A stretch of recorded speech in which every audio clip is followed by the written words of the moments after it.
Muito obrigado. Bom dia. Voy a intentar hablar en castellano, lo que es una cosa un poco curiosa para un portugués en el Parlamento de Cataluña, pero lo puedo hacer también en francés o inglés, pero no en catalán, aunque lo entienda de manera casi perfecta. Muchas gracias, es un placer estar aquí. Haré una cosa muy breve de unos 20 minutos por ahí, me dice cuando quieren que pare, para hacer una introducción muy general a este tercero relatorio, a este tercero informe de la UNESCO sobre el futuro de la educación. Todos aquí conocemos el primero, el de 72, Aprender a Ser, de Edgar Faure, el del 96, Educación, un tesoro a descubrir, del 96, de Jacques Delors, y ahora ese es el tercero informe sobre el futuro de la educación. Pero este informe no es bien un informe, en el sentido clásico tradicional del término. Aunque me apetece casi decir como Magritte, esta no es una pipa, esto no es un informe. En el sentido que no es un informe desde el punto de vista clásico, algo que ha sido redactado por 18 miembros de la Comisión Internacional, con recomendaciones, con dimensiones técnicas, con recomendaciones a los políticos, a los maestros y tal. No, esto es más bien el resultado de una consulta global en la cual participaron cerca de 1 millón de personas en el mundo y que intenta hacer un estado de los problemas y de las cuestiones educativas en el mundo y luego hacer una invitación al diálogo y a la acción. Entonces, esta es más bien una invitación a una movilización mundial en torno a la educación que un informe en el sentido clásico del término. Claro que a lo largo de las 200 páginas hay muchos principios generales, pero estos principios generales están basados en cosas concretas, en experiencias concretas que hemos acompañado, que hemos trabajado, que hemos conocido a lo largo de los 2 años en los cuales hemos trabajado en este informe. De tal manera que hasta el último día de la comisión hemos previsto hacer 2 volúmenes, el volumen con los principios generales y un segundo volumen con un repertorio de experiencias, de cosas que están aconteciendo en el mundo para ilustrar estos principios generales. No hemos podido hacerlo, era muy complicado, era muy difícil, pero en la plataforma de la iniciativa Futuros de la Educación, esas experiencias, esas cosas concretas están presentadas.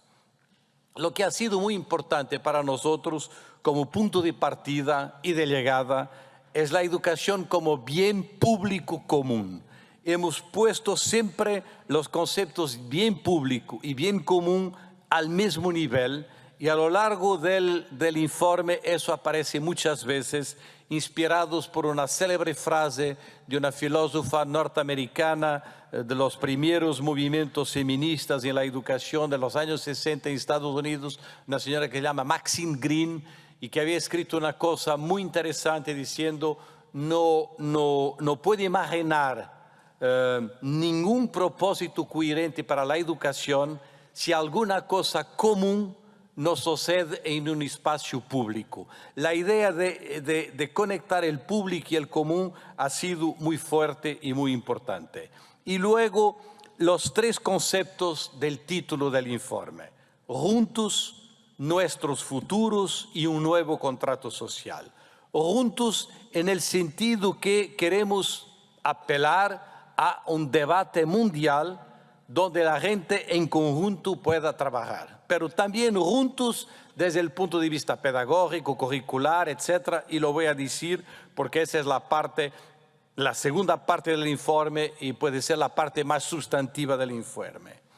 Nuestros futuros, porque la idea es que hay que pensar en una dimensión más larga, no porque el presente no es importante,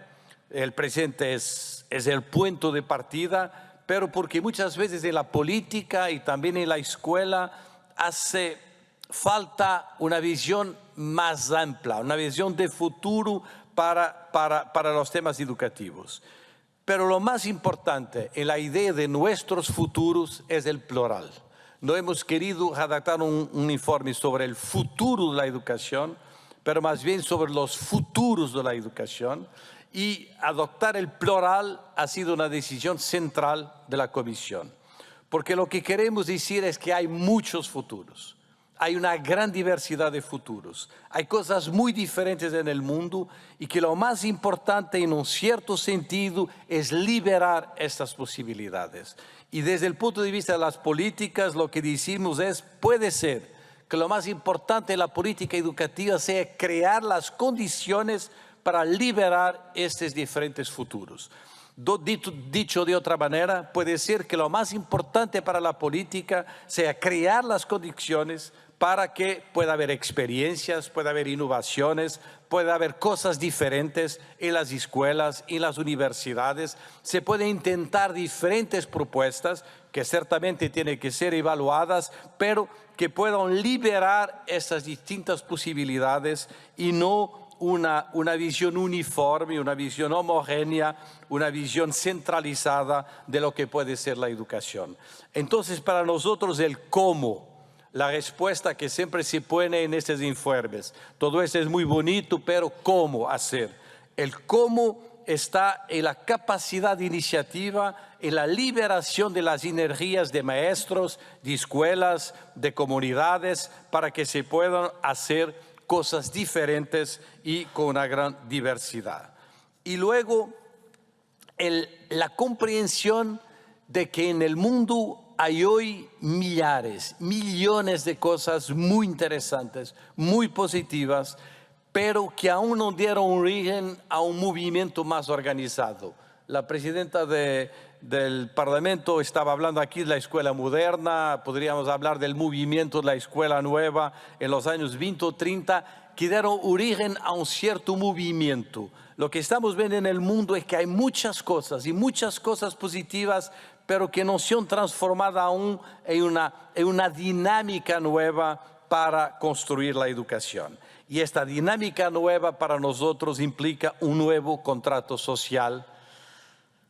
de la educación o para la educación, un nuevo contrato social de educación.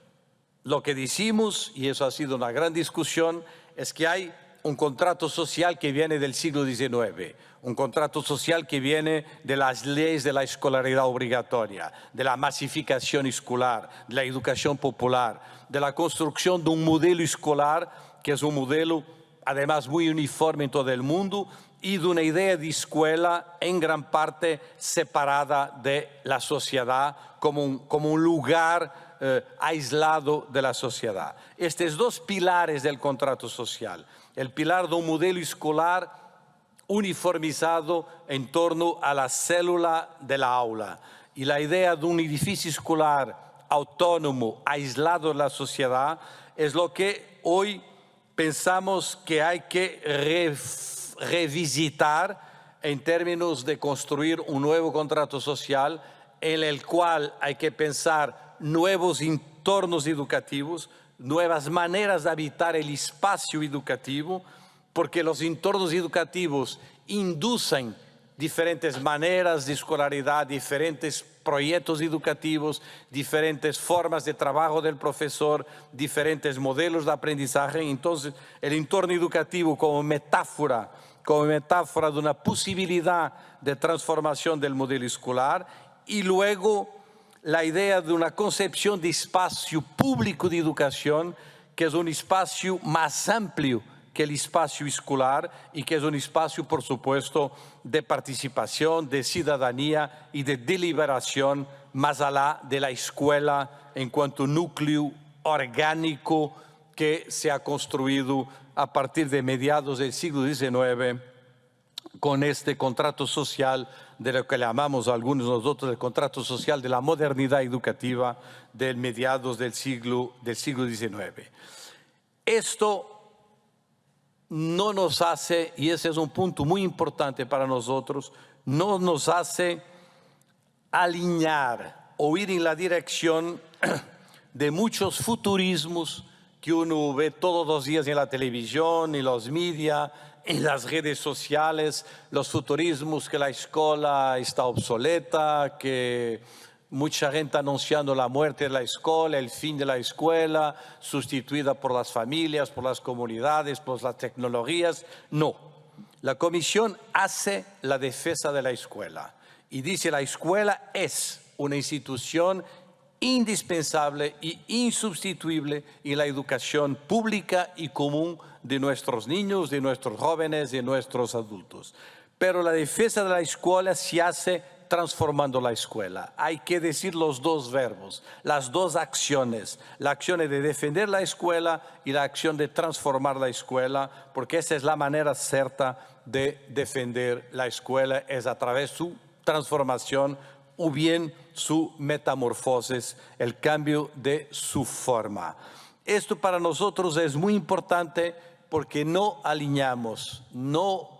al contrario, criticamos los futurismos que estamos asistiendo en muchos lugares del mundo y además que se han acentuado muchísimo con la pandemia del COVID-19, la idea que una fragmentación de la escuela, la idea de la ubicuidad de la educación que tiene lugar en todos los tiempos, en todos los espacios, ciertamente que sí, pero sin sustituir a la escuela. Entonces, la primera parte del informe se pone con los grandes temas de los debates sociales hoy. Las desigualdades, por supuesto, el clima, el digital, la revolución demográfica, los recursos y los problemas que tenemos con la democracia, la revolución en el trabajo, las movilidades, las migraciones, los grandes temas de los debates sociales, no para nos quedarnos en una discusión muy general, pero para decir dos cosas. La primera, el informe tiene como punto de partida los derechos humanos y un abordaje sobre los derechos humanos. Y esto que parece muy sencillo, muy obvio, no es tan obvio ni tan evidente como pueda parecer nombradamente en una institución como la UNESCO, donde el tema de los derechos humanos es muchas veces un tema criticado por muchos países y por muchas delegaciones. Entonces, la afirmación de los derechos humanos en su plenitud es esencial para el informe y luego acompañado de los temas de la Agenda 2030, de los Objetivos del Desarrollo Sostenible, de los 17 Objetivos del Desarrollo Sostenible. Y a partir de aquí partimos en la segunda parte del informe para tentar declinar lo que son estos principios de los cuales estoy hablando en los 5 temas tradicionales de pensar la educación: la pedagogía, el currículo, la escuela, los maestros y la sociedad, para decir 5 cosas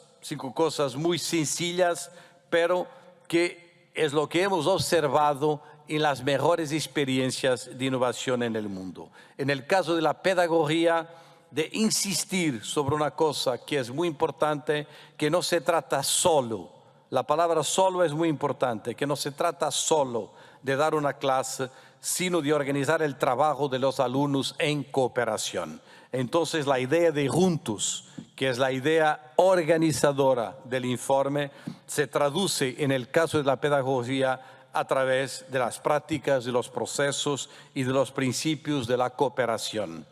En el caso del currículo, de decir que no se trata solo de enseñar la materia de una disciplina, sino de estudiar temas y problemas en convergencia, es el término que ha sido adoptado por el informe. Tenemos muchas discusiones si adoptamos el tema de interdisciplinaridad o de transversalidad, pero lo tema adoptado, lo principal ha sido el tema de convergencia, y entonces la idea que los ODS pueden y deben tener una presencia fuerte en el tema del currículo como organizadores del trabajo escolar. De la misma manera que la escuela y el currículo escolar en su tiempo, al final del siglo XIX, ha copiado o ha imitado la organización de la ciencia en el siglo XIX, ahora tenemos probablemente que adoptar también y que copiar y imitar la organización de la ciencia en el siglo XXI, y eso es hecho de manera más transversal, más convergente en torno de los grandes temas y problemas de la humanidad y del planeta. El juntos en la escuela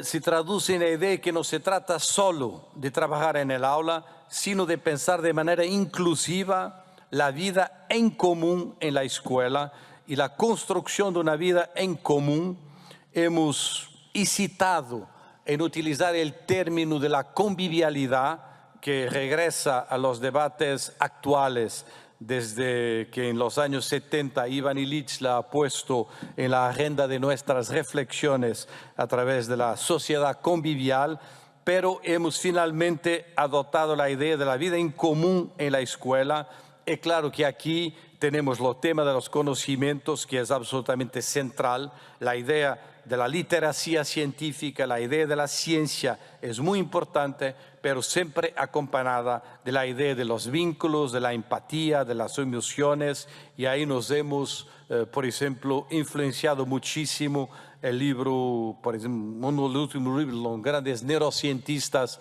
norteamericanos,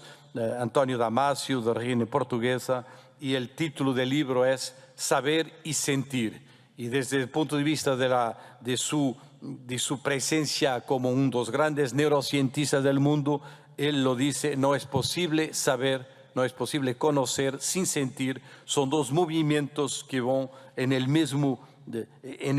gesto, en la misma dinámica. Luego, el juntos en la profesión se traduce en la idea de una profesión más colaborativa y la idea de una profesión que tiene que evoluir de una dimensión más individual para una dimensión más colaborativa, no por una especie de irrupción o de obligación para que los maestros colaboren.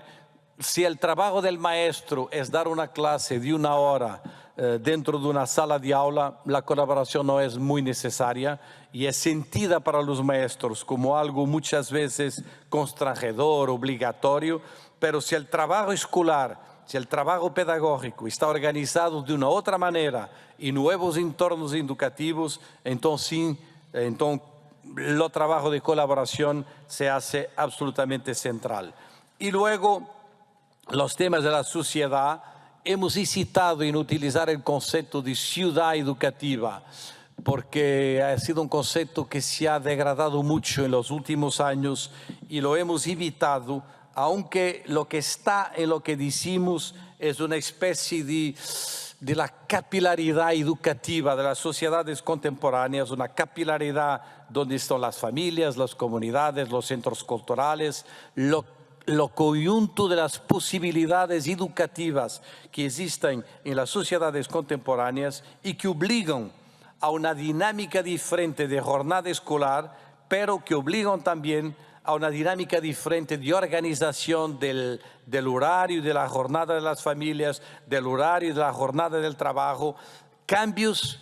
que hemos visto durante la pandemia por malas razones, pero que a lo mejor se pueden reproducir en el futuro la organización de nuestras sociedades, de nuestras familias y de nuestro trabajo de una manera más positiva, si uno quiere percibir también lo que es probablemente la mayor revolución de nuestras sociedades, la revolución demográfica, el hecho que hoy en nuestras sociedades muy fácilmente se encuentran 4 generaciones habitando el mismo espacio y el mismo tiempo, y que esto cambia totalmente la idea de una educación y de un contrato social que había sido construido entre una rotación entre 2 generaciones, cuando había en nuestras sociedades únicamente padres y hijos, pero no había 4 generaciones al mismo tiempo, y que la dinámica intergeneracional es probablemente una de las dinámicas que va a cambiar de modo más fuerte los temas educativos en el futuro. Entonces, si uno hace una nube de palabras del informe, como lo he hecho para preparar esta breve y muy sencilla presentación, lo que aparece son las palabras juntos, común, colaboración, cooperación, público, contrato social de la educación, libertad, equidad, colectivo, innovación, experiencias, convergencia, son las palabras fuertes de estos principios generales que lo quiero decir de nuevo, que están basados no en una discusión interna entre los expertos de la Comisión, sino más bien en una consulta en la cual participaron 1 millón de personas, participaron muchos niños de 7, 8, 9, 10 años, muchas veces con diseño, con dibujos, otras veces con alguna idea, participaron muchos maestros, participaron muchos políticos, y entonces estas ideas intentan poner en conjunto esta